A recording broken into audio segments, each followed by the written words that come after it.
Big day coming for Palantir, second to the S&P announcement before at the beginning of September of them making it actually into the Standards & Poor's Index.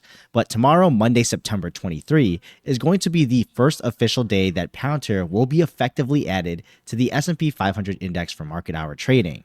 Now, some would argue the news is now fully priced in since the anticipation of S&P addition already has been out for a couple weeks now. And I'd have to agree, at least in regards to seeing the inclusion as a catalyst for expecting upcoming demand for their stock, just due to the allocation that has to be met for S&P index products.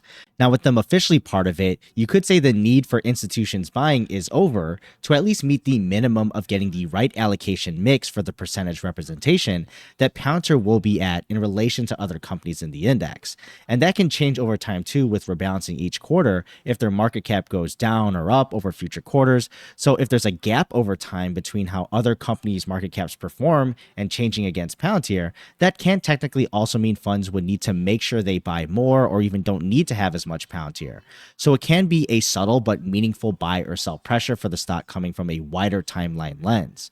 But for me personally, I just like to keep it simple for the long term, seeing them being volatile at the moment, just due to the overlaying and maybe stronger narrative of their sheer lack of institutional ownership that they currently have when compared to other companies in the index, which was also pointed out actually on one of Bank of America's analyst reports for Palantir. Now, what I think is on everyone's mind is what are the big catalysts left for Palantir?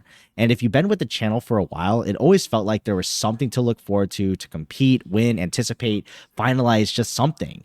But for now, after all this time, it seems there's nothing really left, at least of note. All of 2023, I think the biggest narrative was the NHS Federated Data Platform contract, which was constantly in the news with getting their name dragged through the mud all the time from certain UK media sources, of course. But we know how that turned out in the end with them winning, that officially announced by the NHS late 2023. Now, the other big catalyst too was the Titan program. And I'd say even though we didn't get some gigantic order yet or even ginormous contract, the big part of the phase 1 and phase 2 was that they were technically competing against RTX through those trial phases. And with the latest win here, an announcement for phase 3 where they won, they're now building out the basic and advanced prototype vehicles, so they're kind of just competing against themselves.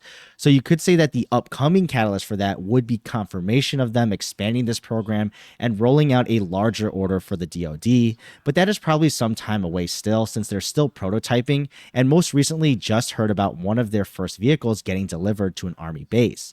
So it will definitely be an interesting iterative process, and technically nothing is set in stone if for say some reason the team cannot deliver a vehicle that the US military wants at scale. Although the record making it this far probably makes that a low probability of actually happening. And talking about government catalysts, Palantir already got an extension to the Maven program back in May for $480 million, and that's until 2029.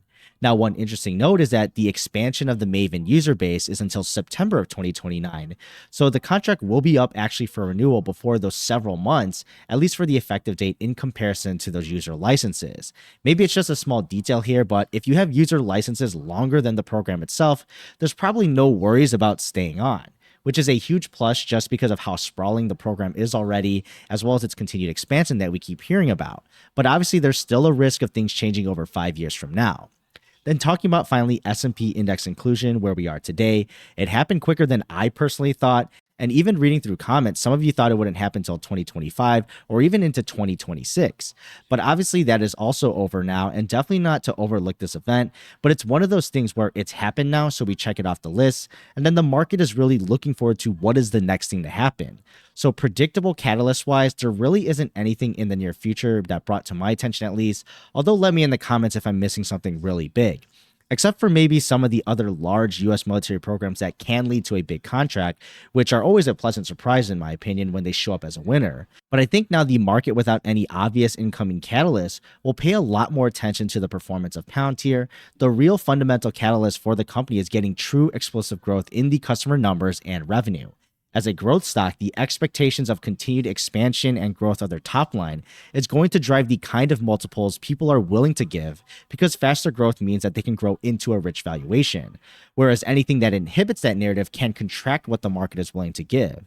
So that will continue to play out for the coming quarters, but obviously today we're sitting on an $80 billion market cap company where I always say there's two sides of a transaction. Someone is selling at 80 billion while another is buying at 80 billion. But what are your thoughts still below? And I'll see you in the next video.